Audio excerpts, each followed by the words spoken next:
ሰላም ጤና ይስጥልን። በመላው ዓለም የምትገኙ የወቅታዊና የተረጋገጡ መረጃዎች ማዕከል የሆነው የኢትዮ ፋክስ ተከታታዮቻችን በዛሬው አጣዳፊ የዕለቱ የዜና እትማችን በመላው ሀገሪቱ መንግስት የጀመረው አስገዳጅ ወጣቶች አፈሳና እናቶች በየአደባባዩ ያሰሙት አሰቃቂ ዋይታ እንዲሁም አገዛዙ ከዚህ ቀደም ያሰለጠናቸውን 44 ዙር ኮማንዶዎች የት ገቡ የሚለው አሻሚ ጥያቄ በስፋት መነሳቱን ይዘናል። በምስራቅ ጎጃም እነማይ ወረዳ በዲማ ከተማ በተካሄደው ቀኑን ሙሉ የዋለ እልህ አስጨራሽ ውጊያ ከ105 በላይ የመከላከያ ሰራዊት አባላትና 12 የክልሉ አድማ ብተና አባላት መደምሰሳቸውን እንዲሁም በዳንግላ የሚገኘው ካምፕ ተመቶ ጦሩ ወደ ከተማ መሸሹን እንቃኛለን። በደቡብ ጎጃም አገዛዙ በፋኖ ኃይሎች ተመቶ መበተኑን ተከትሎ በወፍጮ ቤትና በጤና ጣቢያ አገልጋዮች ላይ የፈጸመውን አሰቃቂ የ10 ሰላማዊ ዜጎችን ርሸናና በሰሜን ሸዋ መብራቴ በ101ኛ አየር ወለድ ክፍለ ጦር ላይ የተሰነዘረውን ታላቅ የደፈጣ ጥቃት እናቀርባለን።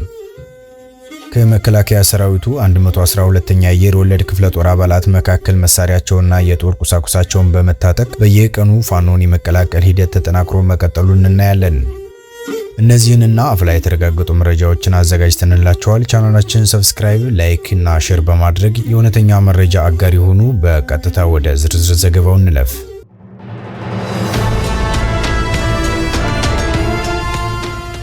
በመጀመሪያ የምንመለከተው በመላ ሀገሪቱ የተጠናከረውን አስገዳጅ ወጣቶች አፈሳና ከዚህ ጋር ተያይዞ የተፈጠረው ማህበራዊ ውጥረት ይሆናል። በአዲስ አበባ፣ በኦሮሚያ አዳማ፣ ሞጆ፣ ሻሸመኔ፣ ዝዋይ፣ መተሐራ፣ በአማራ ክልልና በራያ አካባቢዎች እድሜያቸው ለውትድርና ያልደረሱ ህጻናትን፣ የመንግስት ሰራተኞችና የቀን ሰራተኞችን ጨምሮ በ10 ሺዎች የሚቆጠሩ ወጣቶች ታፍሰው ወደ ማሰልጠኛ ካምፖች እየተወሰዱ ይገኛሉ።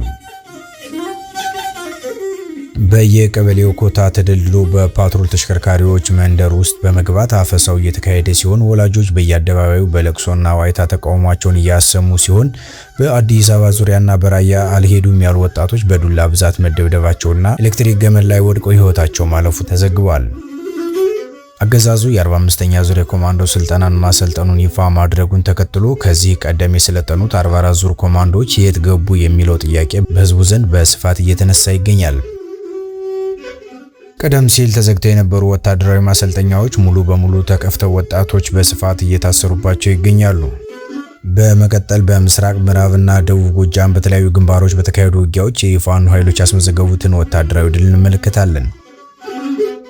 የአማራ ፋኖ ብሔራዊ ንቅናቄ አፋብኃ ቴዎድሮስ 2ኛ ዕዝ 201ኛ ኮር 64ኛ ክፍለ ጦር በምስራቅ ጎጃም እነማይ ወረዳ ዲማ ከተማ ለምጨን አካባቢ ባካሄደው ቀኑን ሙሉ የዋለ ውጊያ 105 የመከላከያ ሰራዊት አባላት ሙትና ቁስለኛ ሆነዋል። በተጨማሪም 12 የክልሉ አድማ ብተና አባላት፣ 21 ሚሊሻና ፖሊስ ሲደመሰሱ 24 ሚሊሻዎች ከባድ ቁስለኛ ሆነዋል። 18 ክላሽንኮቭም ተማርኳል። በዳንግላ ከተማ ዙሪያ አባድራ በተባለ ቦታ የሚገኘው የመከላከያ ካምፕ ላይ የቴዎድሮስ 2ኛ ዕዝ ጥቃትን ሰንዝሮ ካምፑን በቁጥጥር ስር ሲያውል በካምፑ የነበሩ የአገዛዙ ጦር ፈርሶ ወደ ዳንግላ ከተማ መሸሹ ተረጋግጧል። በደቡብ ጎጃም ማሻ ተራራ፣ ማህደረ ማርያም፣ ወርቄ፣ ቁስቋም፣ ወንጀልና ዋንዛይ በተባሉ ቦታዎች ላለፉት 4 ተከታታይ ቀናት በተካሄደው ውጊያም የአገዛዙ ጦር ከባድ ኪሳራ አስተናግዶ ወደ ማህደረ ማርያም ከተማ ተበትኗል።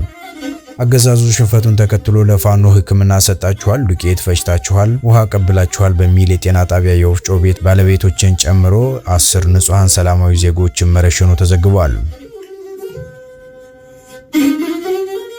በመቀጠል ወደ ሰሜን ሸዋና ደራ ቀጠናዎች እንሻገራለን። በሰሜን ሸዋ መራቤቴ ቀጠና የአማራ ፋኖ ብሔራዊ ንቅናቄ የአጼ ዘርዓ ያዕቆብ ኮር አባል የሆነው አሳምነው 5ኛ ክፍለ ጦር በአገዛዙ 101ኛ አየር ወለድ ክፍለ ጦር ላይ ከባድ የደፈጣ ጥቃት ፈጽሟል። የአገዛዙ ጦር ከፌጥራ ከተማ ተነስቶ በ3 አቅጣጫ ወደ ፋኖ ይዞታ ታሸት ወደ ተባለ ቦታ ሲንቀሳቀስ ቀድሞ መረጃ የደረሰው የፋኖ ኃይል ጉራምባ በተባለ ቦታ ጠብቆ በወሰደው እርምጃ ከ20 በላይ የ101ኛ አየር ወለድ ክፍለ ጦር አባላትን ደምሷል። በተመሳሳይ በደራ አካባቢ በአገዛዙ ኃይልና በፋኖ መካከል ከባድ ውጊያ ማምሻውንም ቀጥሎ ማደሩ ተገልጿል። በመጨረሻም ከመከላከያ ሰራዊት እየኮበለሉ ፋኖን በመቀላቀል ላይ ከሚገኙ የሰራዊት አባላት የተገኘውን መረጃ እንመለከታለን። በአገዛዙ ሰራዊት ውስጥ እየተፈጠረ ያለውን መበታተን ተከትሎ የ112ኛ አየር ወለድ ክፍለ ጦር አባላት በየቀኑ ከነሙሉ ትጥቃቸው ፋኖን በመቀላቀል ላይ ይገኛሉ።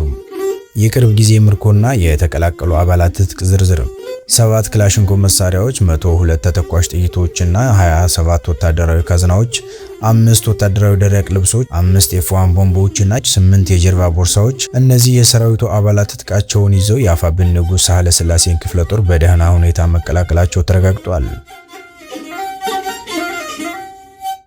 የተወደዳችሁ የኢትዮፋክስ ተከታታዮቻችን ከፋኖ ግንባሮችና ከሀገራዊ ወቅታዊ ሁኔታዎች አጠናክረን ያቀረብንላችሁ አፍላ መረጃዎችን እነዚህን ይመስሉ ነበር። ሐሳባችሁን በኮሜንት መስጫው ስራ አስቀምጡልን። ቪዲዮውን ላይክ እና ሼር እንዲሁም ቻናላችንን ሰብስክራይብ በማድረግ የእውነተኛ መረጃዎች አጋር ይሁኑ። ስለተከታተላችሁን ከልብ እናመሰግናለን። ሰላም ቆዩ።